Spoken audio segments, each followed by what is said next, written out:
Bienvenidos a Haciendo Aguas, el podcast en el que hablamos de todo siempre que esté, aunque sea remotamente relacionado con el agua.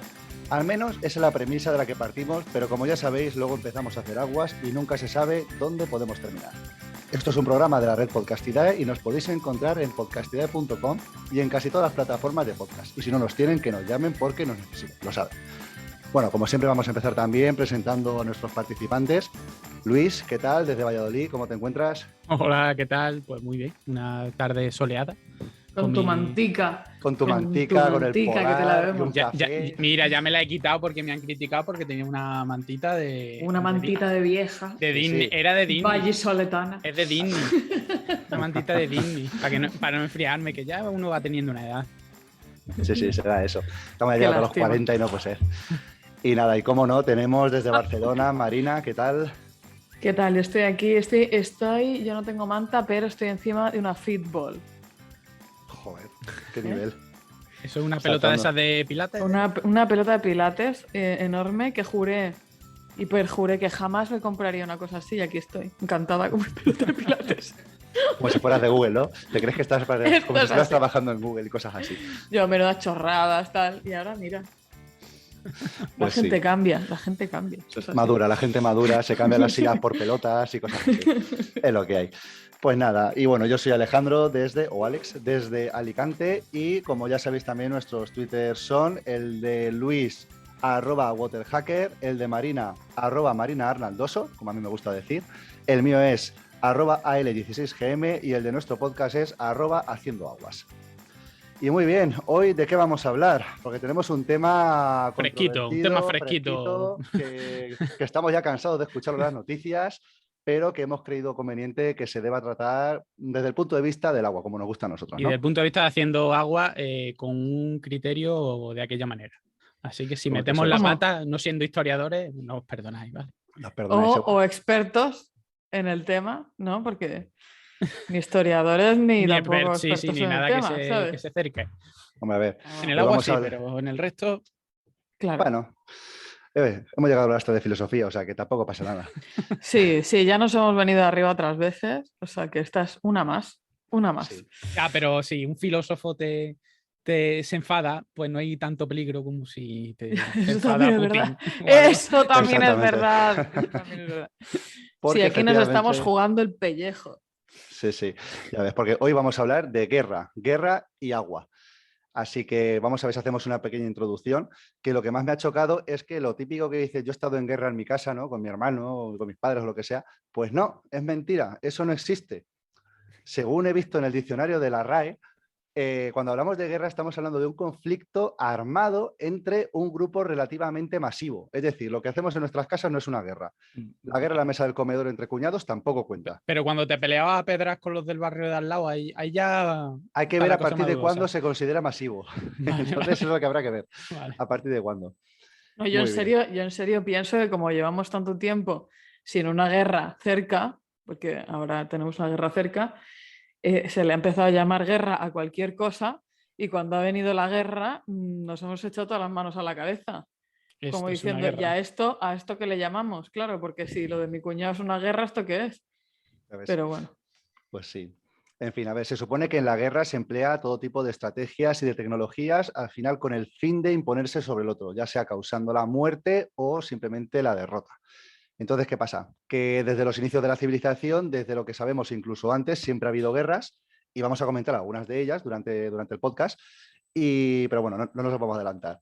Pero vamos a ver cuáles serían algunos rasgos generales de qué es lo que define una guerra, tipos de guerra, etcétera. A ver, cuando pensamos en esto, siempre tenemos en mente lo típico de las películas, que son eternas, sangrientas, tiros por todos lados, mucho genocidio, devastaciones de ciudades o pérdidas culturales de que nos cargamos panteones o lo que sea. Pero no tiene por qué ser así. Aparte de que las reglas que regulan y determinan una guerra han cambiado mucho a lo largo de la historia. Antes hablábamos de que había que ir con una cantidad ingente de soldados, personas, etcétera. Y hoy en día una guerra puede ser digital, puede ser biológica o Dios sabe de qué maneras podrían llegar así. Total, que como decíamos hay muchos tipos de guerras, ¿no? Y habría que ver por qué se produce una de ellas. ¿Por qué se producen? Pues tenemos diferentes tipos según la clasificación que ha hecho un gurú bélico de este tipo, que nos podremos equivocar seguramente, y si hay algún tipo más, pues que nos lo diga. En primer lugar, las más clásicas son las guerras santas, que es aquella que convoca a una iglesia, a un representativo religioso, amparándose en tradiciones ancestrales de lucha por la supervivencia de una religión sobre otra. Vamos, lo típico que siempre hemos visto, las cruzadas y todo esto. Luego, por otro lado, tendríamos las guerras civiles, que son las que se disputan dos o más bandos políticos y o sociales o raciales dentro de un mismo país para controlar la dirección de las instituciones. Y bueno, no suelen ser combatientes militares, pero a veces también se involucran. Luego, por otro lado, tenemos guerra de guerrillas, que sean los conflictos en los que un contenedor, que suele ser la fuerza de ocupación, es desproporcionadamente superior a la otra, y esta última acude con tácticas de enfrentamientos breves y retiradas rápidas para intentar hacer el mayor daño posible sin tener muchas pérdidas. Luego ya hablaríamos de una guerra total, que esta se emplea, o sea, se utiliza para conflictos en los que hay naciones enteras involucradas y se movilizan hasta el último de sus recursos para enfrentarse entre ellos, que no hay que confundirse con el concepto de guerra absoluta. Y luego tenemos la guerra nuclear, que ya sería la surgida a partir del siglo XX, donde ya se desarrollan las armas atómicas de destrucción masivas, y que esto ha supuesto un peligro de cara al tema de la posible tercera guerra nuclear, etcétera, como ya conocéis. Y poco más en cuanto a este respecto. Esto sería como una pequeña introducción, y yo os quería proponer un pequeño debate para hablar sobre el tema de cuál sería una posible estrategia de guerra. O sea, si fuerais vosotros, ¿cómo iniciaríais una guerra? Así, para empezar fuerte. Para empezar, una preguntita así ligera. Algo light. Claro, pero no vale con el cuñado, ¿eh? Tiene que ser en plan algo más grande. Yo que sé, nos Pero enfadamos con algún vecino. en plan invadir Portugal. Sí, por ejemplo, venga. Vamos a imaginar que Vamos a queremos invadir invadir Portugal. Portugal. A ver, Haríamos ¿vosotros habéis leído El arte de la guerra? de Sun Tzu. No. No, Sun pero Tzu. lo he visto en muchas películas, lo he leído en algún libro que hablan de ese libro, pero nunca me lo he leído. Sí, eso hay que Pues- tener memorizado un par de frases de Sun Tzu porque queda Pues muy el guay. Sun Tzu, que tenía mucha idea Mm. sobre este tema, desde luego mucho más que nosotros, pero tenía mucha idea, decía que la mejor guerra es la que se gana sin luchar. Es decir, él, fíjate que era un tío que era un militar, y él decía que las guerras son, bueno, él lo decía, nosotros lo sabemos, pero él tiene más mérito porque era militar, que las guerras son un coste enorme económico, material y humano para los países. Entonces, tú normalmente tienes que ir a la guerra cuando ya no hay ninguna otra vía de solucionar el conflicto.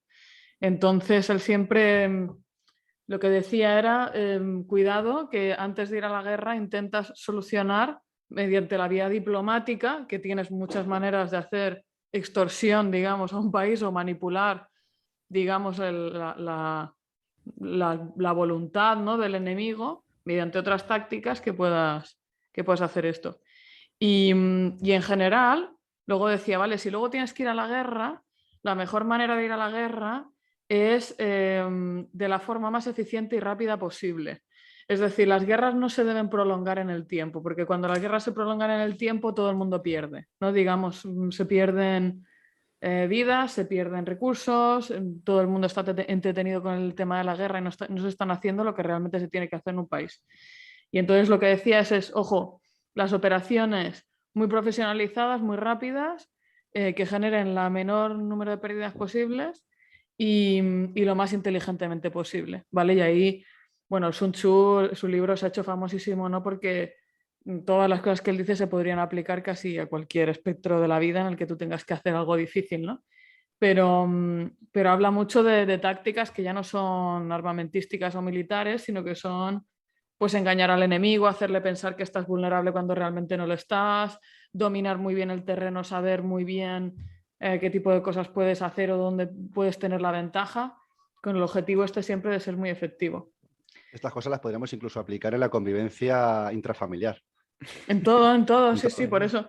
por eso se ha hecho tan famoso el libro, porque te ayuda mucho desde a dirigir una empresa hasta gestionar a tu familia, sí, desde luego. Sí, porque las guerras que se prolongan en el tiempo se ha demostrado, y lo ha demostrado en el siglo XX-XXI, sobre todo, por ejemplo, Estados Unidos, guerras como Vietnam, que al final lo único que hace es desgastar a Estados Unidos y bueno, y terminó yéndose y terminó perdiendo, incluso cuando su ejército era muchísimo superior al ejército vietnamita. Pero bueno, al final lo que hicieron es, bueno, primero tenían el conocimiento del terreno, algo muy importante. Ellos sabían dónde estaban. Estados Unidos iba y ninguno sabía cómo era ni siquiera Vietnam. Y al final sus tácticas de guerrilla hicieron que prolongar la guerra lo suficiente como para que el desgaste ya fuese insufrible para un país como los Estados Unidos. Lo que pasa es que, claro, Estados Unidos muchas veces, como llegó en Irak también, intentan hacer una guerra rápida. En Estados Unidos entraron en Irak muy rápido, pero claro, ¿qué hizo el ejército iraquí? Bueno, los iraquíes lo que hicieron es dejarlo entrar y luego vamos con guerra de guerrilla. Porque no vamos a poder enfrentar directamente. Lo que vamos a desgastar hasta que al final han conseguido que Estados Unidos se vaya, que Estados Unidos solo consiga tener un gran desgaste y que sigan estando incluso peor, casi peor de lo que estaban antes los iraquíes. Y los únicos que han ganado pues han sido la parte de Estados Unidos que se lucra con el tema de la guerra. Los contratistas armamentísticos y demás, pero para el país en general nunca es buena opción hacerlo. Si puedes entrar y salir, al final conseguir tus objetivos lo más rápido que puedas. Lo mismo está pasando ahora mismo con Rusia y con Ucrania. Ahora cuando estamos grabando esto llevan 30 o 30 y pico días ya, llevan ya unos cuantos. Llevan unos más. cuantos días. No, yo creo que ya llevan 2 meses, ¿no? Creo que llevaban sí, 50, meses, 50, sí, verdad. Sí, hace poco se noticias 50, casi 2 ya meses. 50 y algo, sí. Claro, al principio parecía que el tercer día ya iban a entrar en Kiev. Vieron que no era posible. Cuanto más tiempo esté, más desgaste hay, no solo ya para el ejército, sino para Rusia. Ya cada vez hay más sanciones. Ya pasaron de sancionar a 4 ricos a que ya se planteen incluso no comprar gas y petróleo a Rusia. Rusia no les conviene. Ahora, ¿sacarán algo bueno de todo esto? Pues lo mismo sí, pero cuanto más rápido lo hubieran hecho, mejor. Efectivamente. Pero al final no me voy a responder a lo que os he propuesto. ¿Cómo vamos a conquistar? ¿Cómo entramos en guerra con Portugal y cómo conquistamos Portugal? Pues yo primero... Hombre, Portugal es muy vulnerable para nosotros porque están rodeados. toda su materia prima, exactamente. todos los recursos les llegan de la península. Entonces hacer una guerra a Portugal sería, vamos, no digo yo que fácil, pues la guerra no es fácil, pero a ver, la pregunta sería, ¿qué queremos conseguir de Portugal? Sus toallas, por supuesto, sus toallas. Eso, pues, sus alfombras, sus maravillosos tejidos. Y el bacalao frito. No, el bacalao no, tío. Pues, hombre, primero habría que ofrecerle algo a cambio de las toallas. Y decirles también cosas como que si no lo anexionamos un poco, pues tendrían un mundial de fútbol. Da igual, nosotros nunca vamos a invadir Portugal porque nosotros siempre nos olvidamos de Portugal. ¿Cómo vas a invadir un país del que te olvidas cada 2 por 3? O sea... No tiene sentido. ¿No? Dices España y la península ibérica. A mí se me olvida la mitad de las veces que está Portugal, ¿eh? No existe, es agua, eso es agua. Vamos a suponer que Portugal es nuestro archienemigo y queremos o invadirlo o simplemente borrarlos del mapa. Pues yo propongo cortarles los ríos.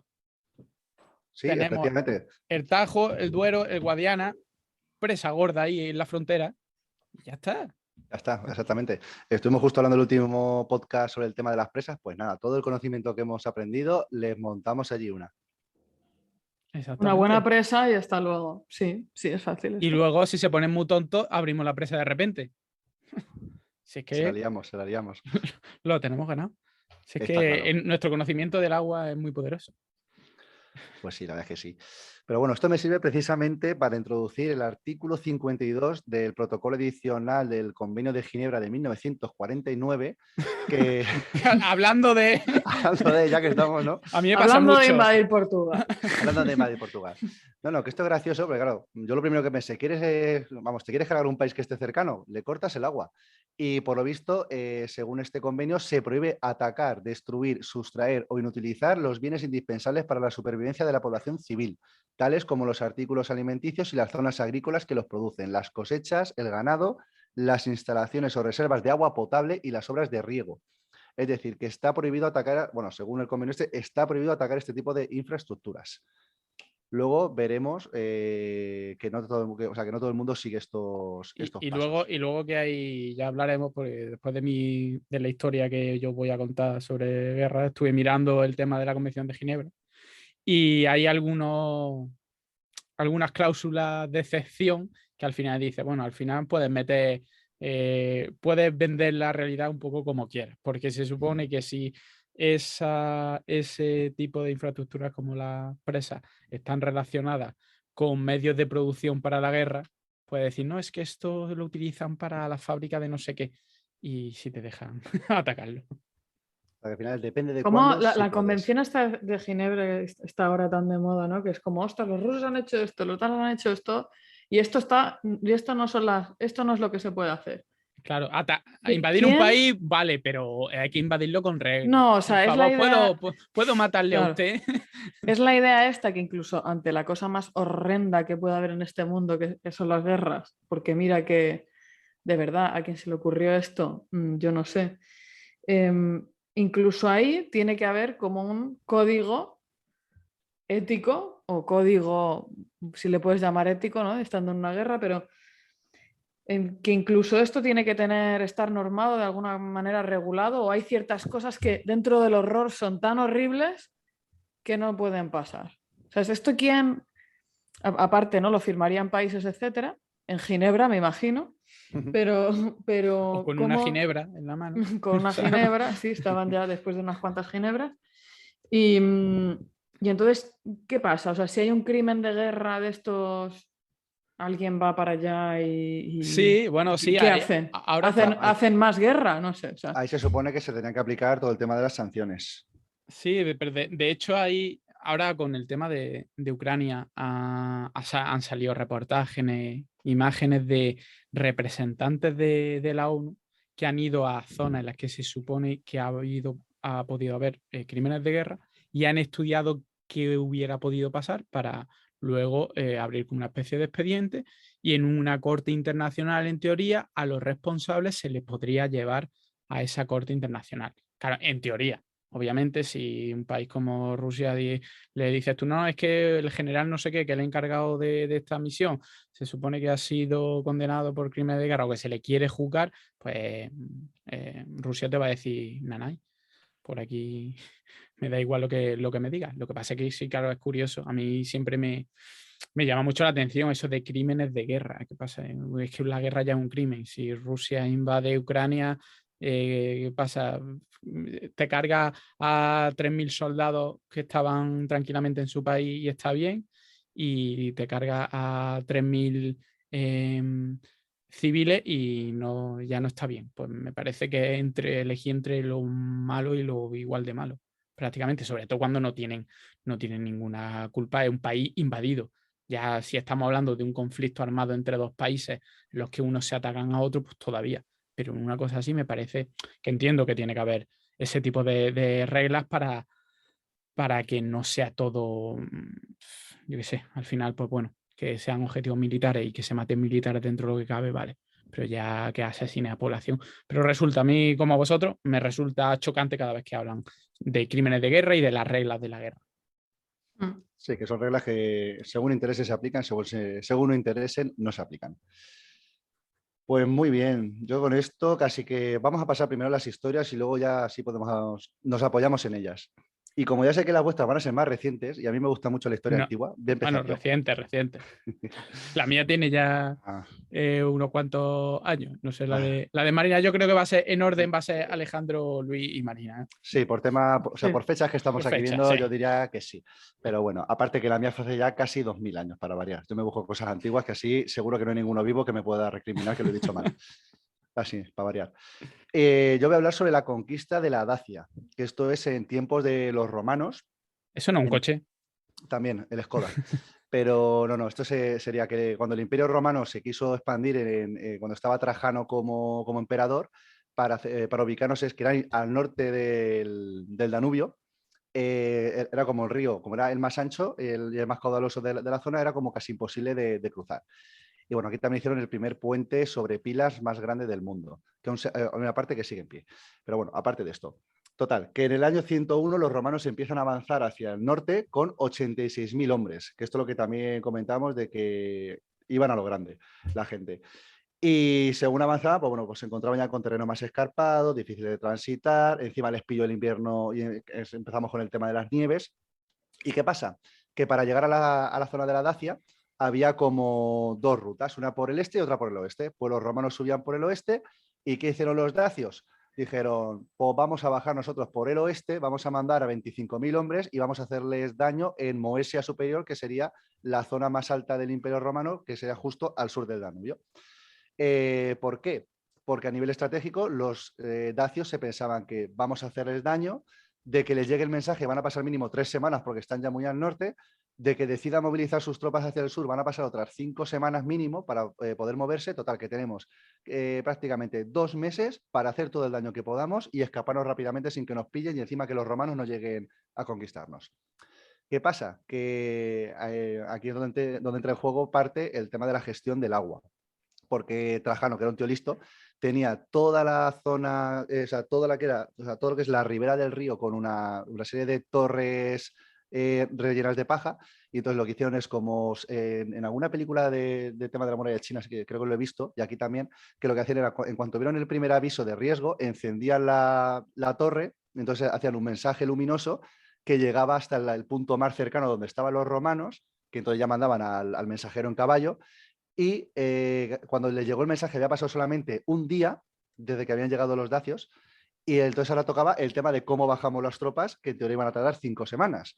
Y lo que hizo Trajano fue directamente, como iba río abajo, hicieron unas balsas en 3 días y en otros 2 más. Total, en menos de una semana se habían plantado desde que los dacios llegaron a Moesia, consiguieron llegar hasta abajo y contrarrestar el ataque de los dacios.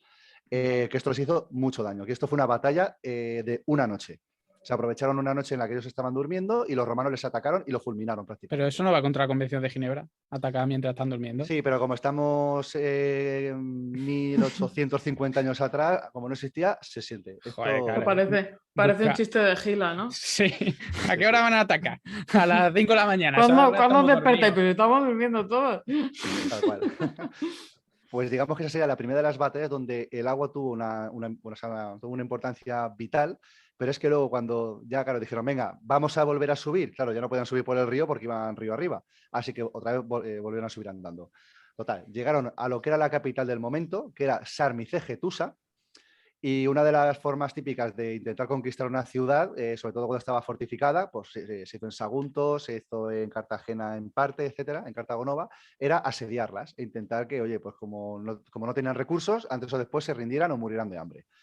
Y claro, los dacios estaban como preparados, tenían muchas reservas de comida, pero los romanos cortaron todas las entradas de agua. Pero no sabían por qué, al cabo de los meses seguían sin tener problemas de abastecimiento. Entonces descubrieron que tenían desde un río cercano, que era el Sargetia, se dieron cuenta de que había una tubería subterránea que les llevaba el agua hasta un pozo que tenían dentro de la ciudad. Pues en el momento en el que lo cortaron, se acabó la guerra. O sea, pocos días después, la guerra terminó y los romanos ganaron. Y luego, como curiosidad, porque también querían el oro de los dacios, porque se ve que era muy conocido el oro que tenían, los romanos hicieron una presa en este río, en un punto que ya les habían dicho dónde estaba, y entonces al hacer esa presa secaron parte del río y ahí encontraron en una caverna todo el relleno de oro, que aquello parecía por lo visto la cueva de Aladín. Y esta es la historia que os voy a contar. Eso suena más ciencia ficción, más lo de la cueva del oro. No, se ve que era cierto, lo de ¿Sí? que tenían todo, sí, tenían el oro enterrado en una cueva en la que solo se podía acceder desde el río cuando estaba seco. Curioso, la verdad. Lo que pasa es que yo ante un asedio, si encuentro una fuente de agua, yo no la corto, yo la enveneno. Así, poco a poco. Así es más efectivo. más efectivo, porque así se las van bebiendo y no saben que pasa algo y se ponen malitos. Porque si no, a lo mismo tienen alguna reserva y dicen, hoy no la han cortado, vamos a racionar agua. Pero Pero es si que, no saben, es que tienes que echar mucho veneno, o sea, tienes que echar mucho veneno por tema de dilución. bueno, tiene un ejército, un De ejército que romanos todos ahí. los días va al baño. Eso sí. En fin, no sé si termino de verlo. Es lo más Esos fácil. métodos.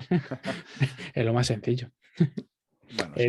Medio. Ayer justamente vi un reportaje sobre la Alhambra y decían que tenían dos aljibes, bueno, lo dicen, lo que pasa es que no se puede visitar normalmente, pero en el programa sí lo hicieron, no sé si en visita concreta, y tenían dos pedazos de aljibe que daba para abastecer a la Alhambra durante un año entero, para en el caso de que hubiese algún tipo de asedio, poder tener agua durante un año. Alhambra tampoco es un palacio, no es muy grande, no es una gran ciudad, pero estaban preparados por si tenían que estar mucho tiempo sin tener acceso al agua del Darro. Curioso. Muy bien, pues pasamos a la siguiente historia. Luis, cuéntanos, Pues ¿de qué nos vas a hablar hoy? yo me voy a ir un poquito después, me voy a ir a la Segunda Guerra Mundial, ¿vale? Me voy a ir a una historia que me enteré de ella hace como un par de años por un documental que vi, que creo que se puede ver en YouTube.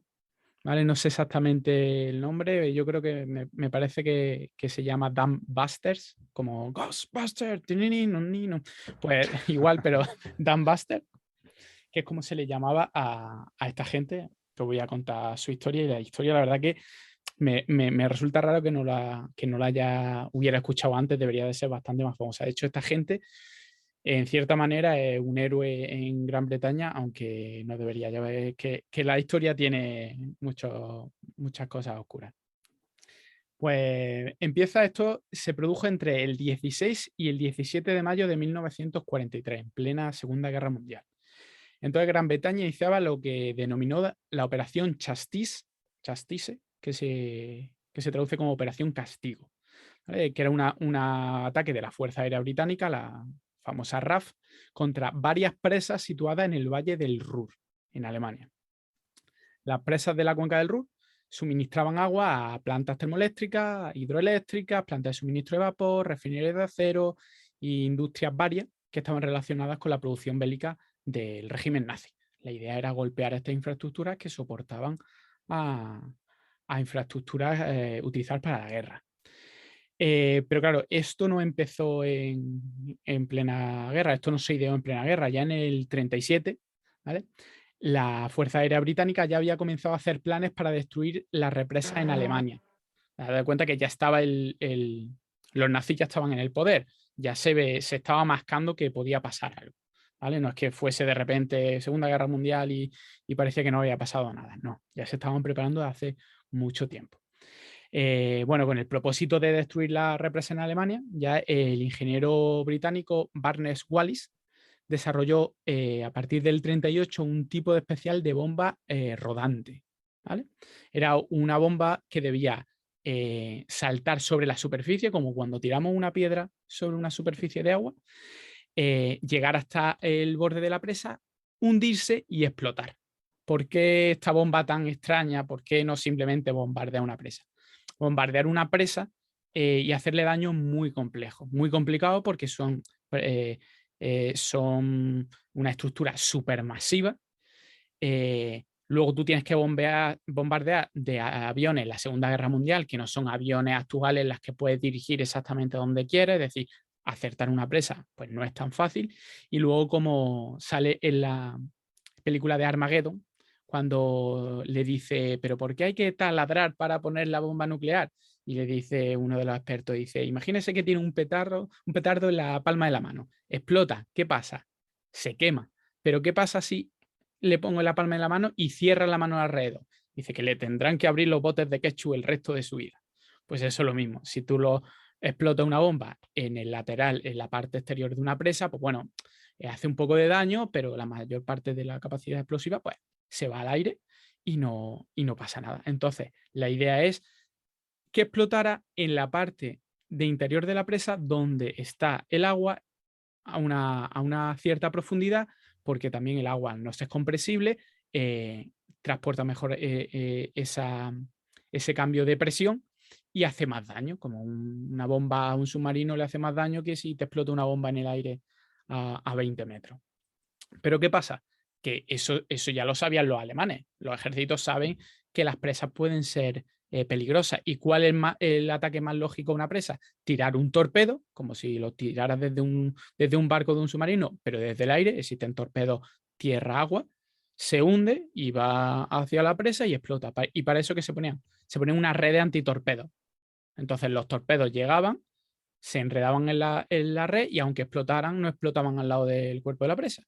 Entonces, ¿cuál era la única opción? Pues una bomba bastante grande, en forma como de tambor, como el tambor de una lavadora, pero mucho más grande.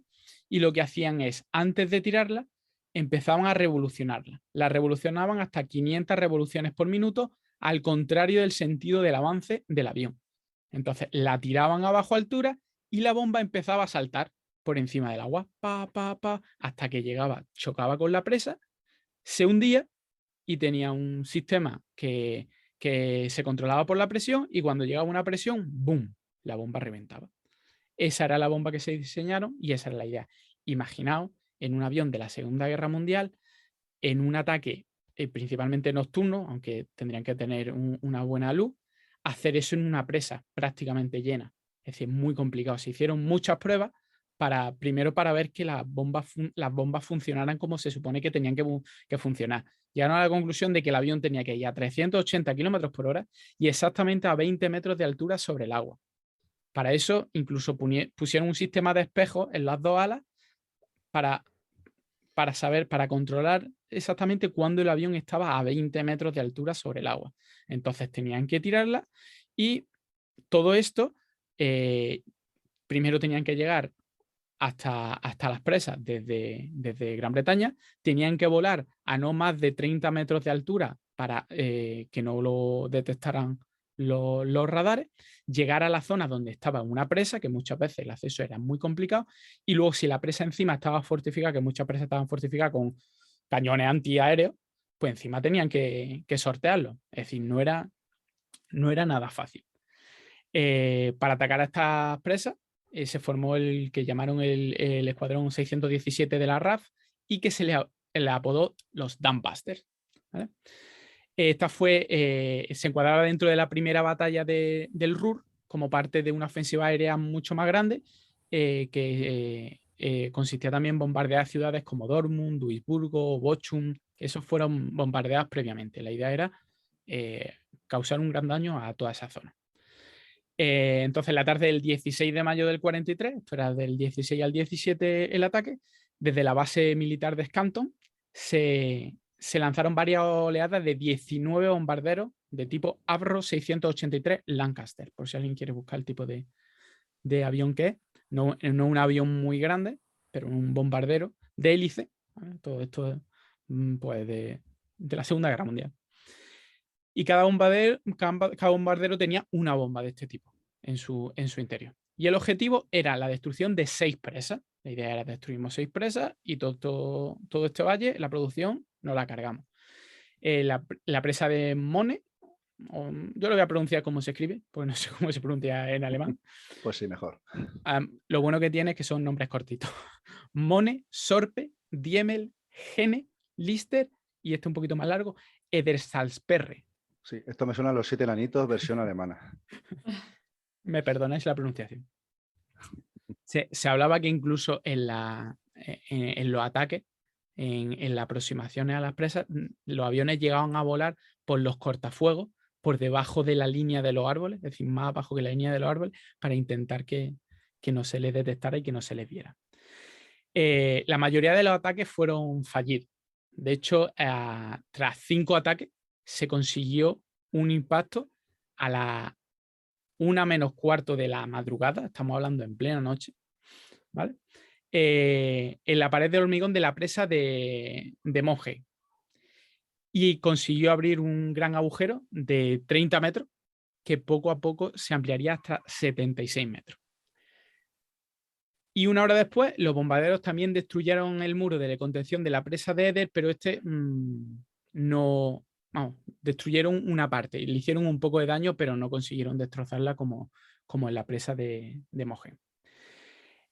Durante el ataque, porque el ataque británico, hemos hablado que había 19 bombarderos, es decir, hubo muchos ataques, muchos contraataques, se dispararon mucho y en todo esto había bombas que no rebotaron, bombas que saltaron por encima del cuerpo de la presa y demás. Se destruyeron muchas cosas aparte de la presa y se destruyeron líneas telefónicas.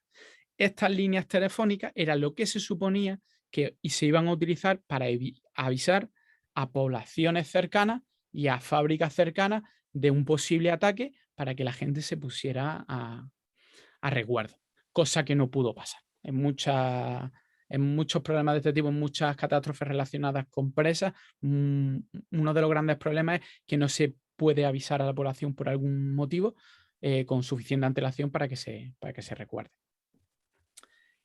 Pero claro, aparte de fábricas y de otras industrias relacionadas con el armamento nazi, también había poblaciones, había casas, había granjas y había, por ejemplo, un campo de trabajo forzoso, el de Mohenweisen, que estaba lleno de prisioneros soviéticos. ¿Qué pasó? Que se abrió una gran brecha en la presa y una ola de 12 metros empezó a barrer todo el río y a llevarse por delante todo lo que pillaba. De hecho, se cuenta que en el campo de trabajo forzado de Mohense se llegaron a abrir parte de los barracones, los abrieron, otros no llegaron a abrirlos para que los prisioneros se escaparan, pero se pusieran a salvo.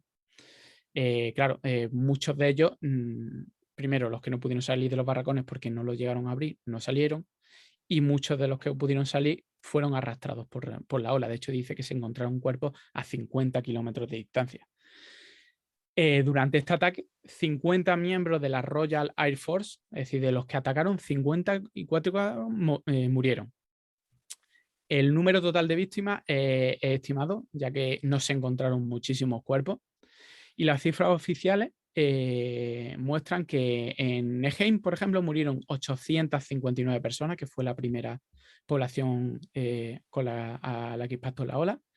Entre ellos, 147 alemanes y 712 extranjeros, ¿vale? Que posiblemente serían los del campo de prisioneros.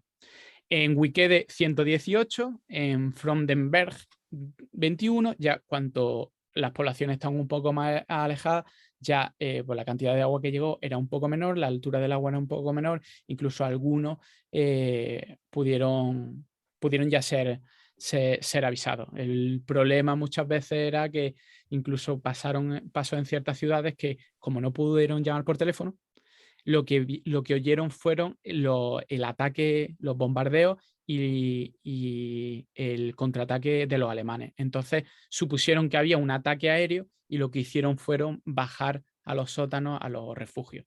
Y claro, el peor sitio que puede estar cuando llega una inundación. La destrucción material pues, fue muy grande. Hablan de 1000 casas, 150 fábricas, 30 granjas, 9 puentes ferroviarios, 7 puentes de carretera y muchísimos animales. Pero aún así, esa operación no consiguió su objetivo. No consiguió hacerle tanto daño como se preveía que pudiera haber hecho daño. De hecho, se hicieron mucho más daño a la población que a las industrias. Dice que se sobreestimó la importancia de esa presa en concreto en la producción del Ruhr. De hecho, se suponía que se iban a atacar muchas más presas y solo en esa se tuvo éxito. De hecho, hubo una guerra, luego una guerra de relaciones públicas de información, los alemanes contra los aliados, el hecho de tapar las víctimas, tapar los daños, reconstruir la presa se reconstruyó súper rápido, invirtieron muchísimo dinero para reconstruirla rápido y que pareciera que no hubiera pasado nada y que no había tenido ningún tipo de repercusión o muy poca repercusión a la Alemania nazi. Y hablaban de que para finales de julio estamos hablando de que esto era el 16 de mayo, se supone que para finales de julio la producción de estas fábricas ya se había vuelto a reanudar. Y se supone que después de este ataque y después de tantísimos daños humanos, después de la Segunda Guerra Mundial, se metió en lo que hablamos del Pacto de Ginebra, que estaba prohibido atacar este tipo de infraestructura. De hecho, en el 77 aparece en la Convención de Ginebra que no se puede atacar ciertas instalaciones, incluidas presas, como hemos comentado antes, pero hay un pero ahí que dice que solo si parte del uso, una parte significante del uso se utiliza para medios de producción de guerra y no hay ninguna otra opción de atacar a esos medios de producción de guerra que sean efectivos, pues que sí se podría permitir. Es decir, que al final, pues yo me invento que sí, que lo utilizaban para generar electricidad y que esta fábrica, y que la única manera de llegar efectivamente a la fábrica, porque estaba muy bien protegida, era cargarme la presa. Pues al final... Eso escrito con minúscula, asterisco, asterisco, cursiva y abajo del todo. Sí. Y aceptamos pulpo. Pues así que si queréis ver más información, con que busquéis el documental Dam Busters o algunos artículos que están escritos en la red con mucho más detalle de lo que yo he contado.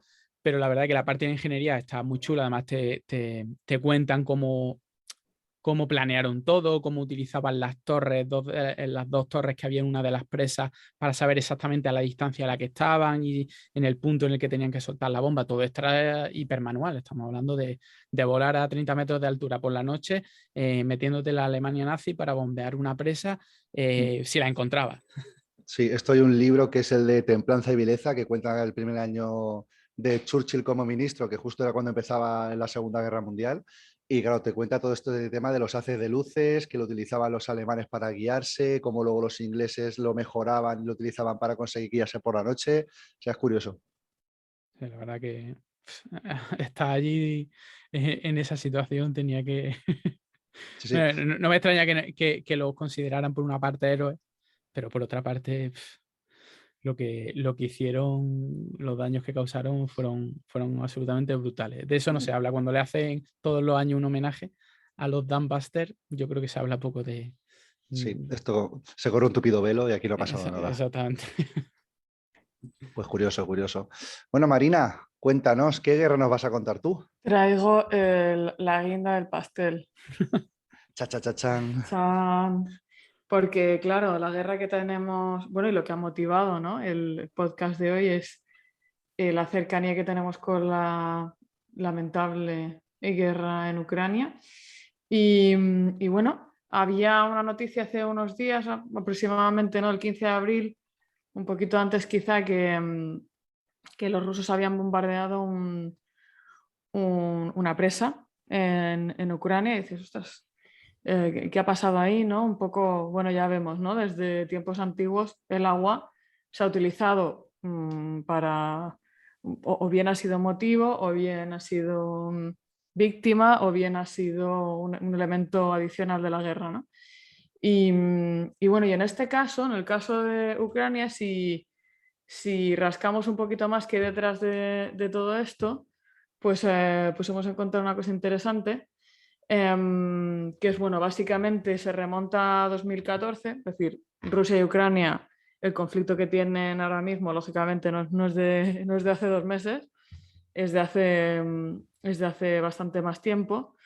Y bueno, pues todo el rato, digamos que la atención se la han llevado estas zonas del este de Ucrania, ¿no?, que se decían las zonas separatistas, donde ha habido pues una guerra civil que ya lleva pues bastantes años sucediendo, y que de hecho ha habido bastantes víctimas. Pero incluso aunque la atención, digamos, está fijada aquí, o ha estado fijada aquí durante bastante tiempo, pues está toda la parte de la península de Crimea, que, hombre, yo creo que todos conocemos más o menos, pero que quizá no se conocen tanto los detalles. Entonces, no sé si habéis visto en el mapa lo que es la península de Crimea. Es realmente una península. O sea, está cogida como por un Con pinzas, está un cogida con pinzas. puntito, está a punto de convertirse en una isla, la península de Crimea. Sí, totalmente, está totalmente rodeada de agua menos por un punto. Entonces, Crimea ha sido durante mucho tiempo territorio ucraniano. Es una península muy escasa en agua, ¿vale? Bastante, pues esto, muy árida, con estepas, ¿no? Este tipo de ecosistema y con muchas marismas, digamos, con mucha parte así de rías saladas y dependía para el suministro de agua dulce, tanto para los cultivos como para el agua de boca de Ucrania, ¿vale? Básicamente, digamos, de mainland Ucrania. Que bueno, en concreto, una infraestructura muy importante que se hizo en este sentido para abastecer a la península de Crimea fue el North Crimean Canal, el canal del norte de Crimea, que es además una obra de la época soviética, ¿vale? Alrededor de 1961 hasta 1970 y algo estuvo construyéndose este canal, que tiene prácticamente pues, unos 400 kilómetros de longitud, que era un orgullo, digamos, de la época soviética, ¿no? A nivel de ingeniería, etcétera, etcétera. Y lo que hacía era coger agua del río Dnieper, DN, Dnieper, y llevaba, pues, canalizaba el agua hacia los campos de Crimea y también, lógicamente, para abastecimiento de la población. Entonces, esto había sido así hasta que, como sabéis, bueno, el follón aquí empieza, o el primer follón que tenemos así más reciente, es en 2014, cuando hay un movimiento, digamos, social, político en Ucrania, y entonces el presidente de Ucrania, que en ese momento era afín al Kremlin, pues lo echan, ¿vale? Y entonces pues empieza a gobernar, digamos, una facción más próxima, pues esto, a la soberanía de Ucrania, independencia, etc. Y entonces, ¿qué es lo que sucede? Lo que sucede es que Rusia pues no se lo toma bien y lo que hace es ocupar la zona de Crimea por un motivo muy sencillo, es porque está muy cercana a Rusia y además tiene una población, digamos, étnica rusa bastante importante. Entonces era muy fácil, digamos, el control de esa parte de la población. Nombraron a un dirigente que era ruso étnico, etcétera, entonces muy rápido pudieron controlar esta parte.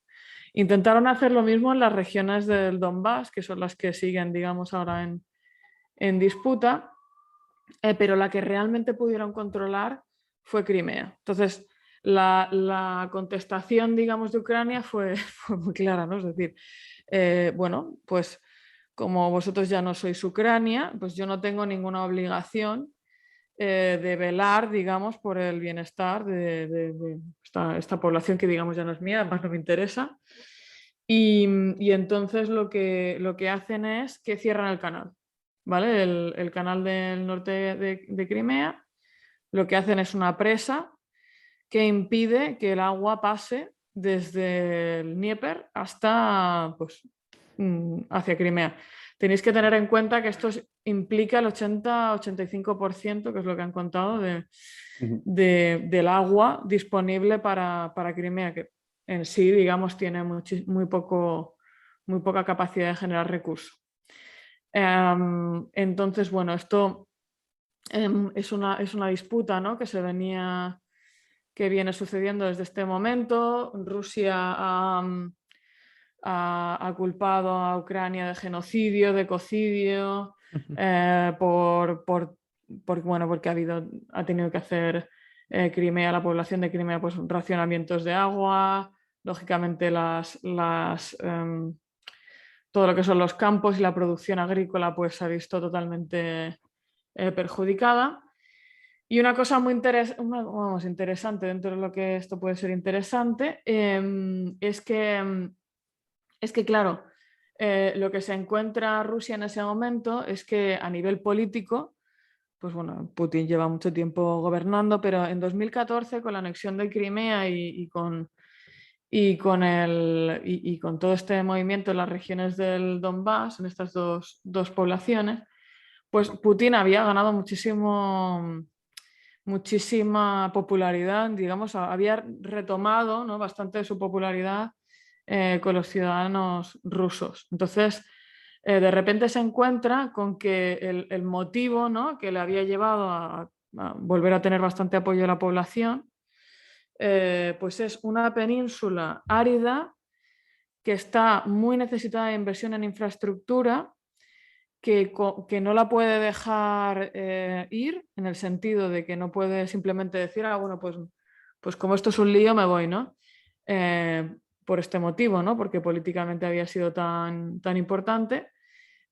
Y sin embargo ve que tiene que empezar a gastarse dinero en infraestructura en Crimea para poder, pues estas 2,5 millones de habitantes, pues para poder darles una salida. Y entonces efectivamente en los últimos años, ¿vale? Desde 2014, digamos, lo que se ha gastado Rusia en infraestructura hídrica en Crimea han sido más de 20 billones de dólares, con B. Billones, pero de los billones de americanos, ¿no? Billones No sé, americanos. eran billones de rublos y creo que era el equivalente a 2.000 millones de dólares o algo así. Creo que eran billion. Sí, aquí esto es yo la información la he sacado de una página bastante buena en geopolítica americana y me dice 20 billones, lógicamente, Pues sí, dólares americanos. Sí. Entonces, esto equivale a aproximadamente 2 años del presupuesto de Rusia en educación, para que os hagáis una idea. O sea, realmente es una aportación muy significativa desde Rusia, con este pequeño inconveniente, ¿no?, de que no puedes dejar de hacerlo porque... Bueno, hay que decir que según, bueno, yo he visto los típicos artículos, reportajes y demás, al parecer en Crimea y en la zona del mar que está dando a Crimea hay posiblemente, potencialmente, yacimientos de petróleo, ¿vale? Que no es que Crimea sea muy bonita y, y Rusia diga, me apetece tener a Crimea aquí, sino que si se gastan 20 billones en infraestructura hidráulica es porque de ahí van a poder sacar mucho dinero por algún lado. Si no es por eso, será por otra cosa, pero que ahí tiene que tener Bueno, un aquí gran interés. sí, yo ya te digo que no sé si conocéis a Ian Bremmer, es un súper experto en geopolítica, es americano, es una de las referencias, digamos, a nivel internacional en todo lo que es geopolítica. Tiene una empresa que se llama G0. Yo os recomiendo que lo sigáis en Twitter si no lo conocéis, porque es además una persona súper... Que son muy didácticos a la hora de trasladar como contenidos en geopolítica. Y lo que ellos dicen es esto, es que Putin no se lo puede permitir porque ha tenido un soporte político tan fuerte por parte de la población que si él de repente se retira de Crimea, eso la población rusa no lo iba a entender. Es decir, pueden entender otras cosas y de hecho él contaba, ¿no?, con que la invasión de Ucrania pues fuera otro de estos eventos, pero lo que no puede hacer es irse porque, digamos, ha comprometido gran parte de su reputación dentro del país a esto. Que luego habrá temas de recursos, puede ser, pero que de manera inmediata lo que él no podía hacer era abandonar Crimea a su suerte, porque esto no iba a ser, esto no lo iban a entender. Entonces, pues ha estado invirtiendo dinero hasta el momento de la guerra, ¿vale? En el momento de la guerra, ¿qué es lo que ha pasado? Pues han visto la oportunidad de bombardear la presa que estaba bloqueando la entrada de agua en Crimea, y eso es exactamente lo que han hecho. Entonces ahora mismo ya hay agua, digamos, que está entrando en Crimea gracias a la destrucción de esto, y bueno, es decir, el agua aquí ha cumplido un papel no solamente de presión, digamos, o de ¿cómo se diría? ¿No? Entre comillas, venganza, ¿no? de Ucrania hacia Rusia para debilitarla en la zona que solía ser territorio ucraniano, sino también para el Kremlin poder justificar, oye, bombardeamos esto, hacemos lo otro, incluso entramos en guerra con Ucrania, como veis, ya llevaban como varios tiempos diciendo, está habiendo un genocidio. Es como, bueno, un genocidio, no sé si está habiendo un genocidio, pero lo han utilizado, digamos, para poder justificar adicionalmente, ¿no? al tema de la guerra lo que os decía, las dos regiones más conflictivas, pues lo han utilizado, ¿no? Entonces, independientemente, ¿no? O sea, hemos oído muchas cosas sobre el tema de los servicios. Vamos, yo por lo menos lo he intentado seguir porque además hay varios servicios que los lleva, bueno, pues grupos medioambientales europeos, digamos, llevan el servicio allí en Ucrania. A nivel de las ciudades, lógicamente, pues todo lo que es ataques aéreos, etcétera, impactan a la infraestructura y tanto la de agua como la energética, lo cual, como están en interacción, digamos que si atacas a la de energía, pues te cargas la del agua también. Y esto ha sucedido, pero adicionalmente está este tema que venía ya corriendo desde 2014, que ha cumplido, que ha tenido un rol, digamos, más relevante de lo que yo por lo menos era consciente, ¿eh? Y fíjate que es algo que nosotros sí que... Sí, sí. Claro. Otra cosa no, pero estas cosas nos llaman la atención, ¿no? Este tipo de cosas es complicado saber cuál ha sido el peso total, porque habrá cosas que más o menos se puedan intuir y cosas que no se puedan intuir y que incluso ni los expertos sean capaces de conocer. Pero yo cuando lo vi pensé que sí, que tenía que tener peso, que algo suficientemente de peso como para que fuese una de las razones por las que Rusia podía invadir Ucrania. Seguramente no la única. Seguramente si simplemente hubiera habido ese problema entre Rusia y Ucrania y no hubiera sido suficiente para invadir Ucrania, pero sí una de las razones de peso, una más para poder hacer Una algo más. Ujú. Sí, sí. Pues sí, totalmente. Así que esto es lo que pasa, esto es lo que pasa. Pues muy curioso. Veremos en qué acaban estas misas, como La dicen verdad por que ahí. es complejo. La verdad que yo siempre que hay algún tipo de conflicto y que hay una noticia que se ha atacado una infraestructura de agua, pues al final nosotros siempre ponemos la oreja y nos llama la atención y lo miramos.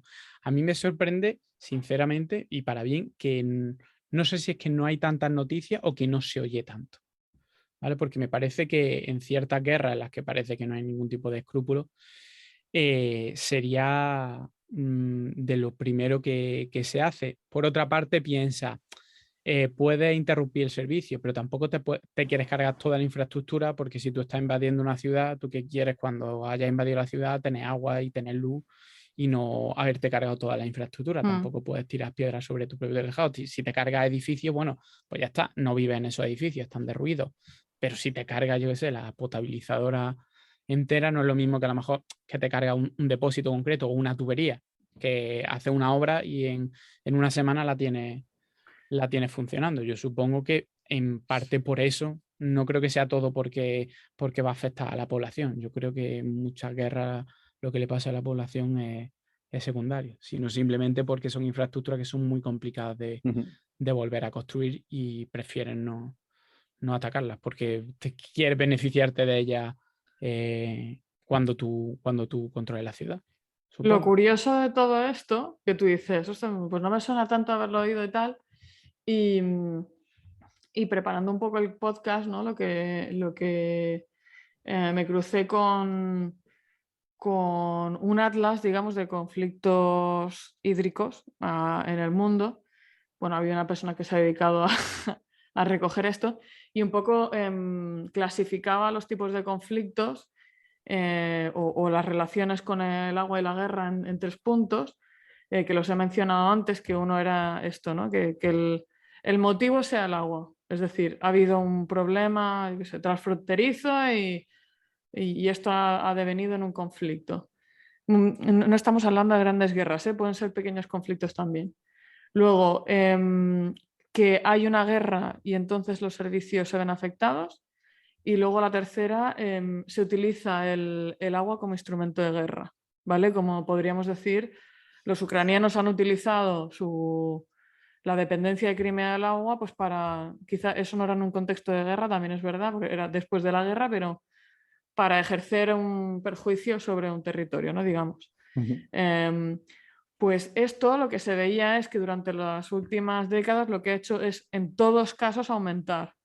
Es decir, la gran proporción se la llevan los conflictos cuyo motivo tiene el agua, pero vemos un incremento en general en todos. Es decir, que esto es algo que alrededor del mundo cada vez está pasando más y nos podemos imaginar que con el cambio climático es algo que va a suceder incluso más. Porque, eso es justo el tema que quería sacar, el tema de qué opináis de las guerras por el agua, que ya lleva sonando bastantes años por el tema del cambio climático y como comentabas tú, está creciendo, no exponencialmente, pero sí gradualmente, el número de conflictos en mayor o menor medida precisamente por la temática del agua.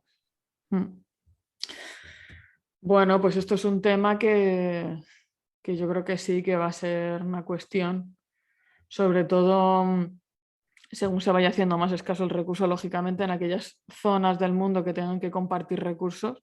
Nosotros lo comentábamos antes, ¿no? Un poco frívolamente o de broma, el tema de Portugal, pues es verdad, nosotros compartimos recursos hídricos con Portugal, pues oye, eso ahora mismo no es un conflicto, pero si empieza a faltar, pues quién sabe, ¿no? Lo que se puede convertir en un conflicto. Y zonas así de cuencas que, digamos, se comparten entre diferentes unidades territoriales o políticas o de gobernanza, digamos, pues hay un montón en el mundo. Entonces, pues claro, esto puede pasar, sí.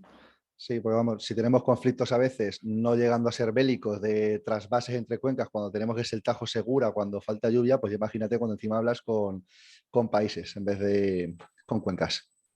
Claro, es que hay muchos conflictos que nosotros hemos escuchado y que hay muchos analistas que te dicen, no, mira, si es que esto el principal problema de ahí es un conflicto por el agua. Lo que pasa es, bueno, lleva enquistado tantísimos años o ponen diferentes excusas, pero al final es un tema sobre todo de agua. Lo hablan el conflicto de Israel con los altos del Golán y demás. Te dicen, no, simplemente es que allí es donde está el agua. Un país en el que prácticamente no llueve, tener el acceso a esos recursos hídricos es básico y ya lo pueden disfrazar de lo que quieran, de que esta es mi tierra y lo dice la Biblia o de que me han atacado o lo que sea. No, al final esta zona la necesito para mí porque tiene el agua y sin el agua una población no puede vivir. Sin petróleo se puede vivir, sin el agua no se puede vivir. Así que... Exactamente. Muy bien, pues yo creo que con esto vamos a pasar a las recomendaciones, aunque más o menos creo que ya hemos hecho alguna durante el programa, pero bueno, o la repasamos y así recopilamos recomendaciones o hacemos alguna nueva si queréis. Vamos a comenzar, venga, por Luis, ya que estabas ahí hablando. Hombre, yo pues, recomendaría el documental. Ahora si acaso lo busco pues, en YouTube y lo pongo en la nota del programa. El documental sobre los Dambusters, que te lo explique. De hecho, va hoy en día el presentador del documental, bueno, y lo montan en un avión y le hacen un poco la prueba de cómo sería acercarte a una presa, a esa presa concreta para calcular con los métodos que ellos utilizaron para calcular las distancias concretas, para ver lo difícil que era y te cuenta toda la historia con un final bastante triste, pero un documental que está muy interesante y yo creo que lo vi en YouTube, yo creo que está libre, no sé si era de la BBC, de algún canal público británico, creo recordar. Lo pondré en las notas del programa. Perfecto, lo apuntamos. Muy bien, Marina, ¿qué nos vas a recomendar? Bueno, yo os he recomendado G0, ¿no? ¿Pero G0 G0 o con letras? G0 con letras. Cero con letras. Z-E-R-O. O sea, G-Z-E-R-O. G0. Y tiene un newsletter y tal. Pero yo lo que más recomiendo es que si lo seguís a él en Twitter, al Ian Bremmer, que además, por cierto, tiene bastante sentido del humor, así muy americano. Él hace, por ejemplo, muchas veces secciones estas de, yo qué sé, el conflicto en Hong Kong en 60 segundos. Y entonces te explica como muy sencillo, pues mira, está pasando esto. Y entonces, ostras, cosas que a lo mejor dices, no me aclaro, ¿no? Porque estoy leyendo, a lo mejor leo prensa nacional, me voy a prensa internacional, pero ya es como muy complicado. Pues como para tener un flash de entender ciertos temas, ¿no? Que sean de actualidad a nivel geopolítico, súper interesante. Eso que, porque ya os digo, tiene un talante así muy divulgador, a pesar de que el tío es un crack, ¿eh? Y luego os iba a recomendar otra cosa, que es, porque me recordó mucho al tema del canal de Crimea y Ucrania y tal, y la dependencia un poco que tienen, con el caso de Malasia y Singapur. Y es un tema que han tratado un canal de YouTube, que no sé si lo conocéis, que se llama VisualPolitik, con K al final, sí.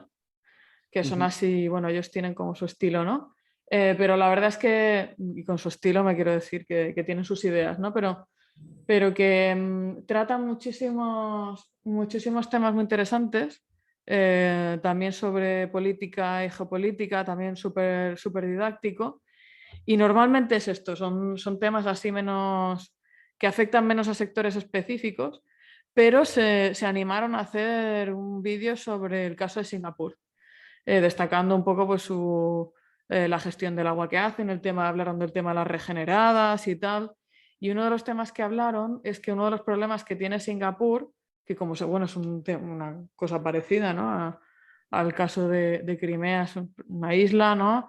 Depende prácticamente en su totalidad del suministro de agua de Malasia.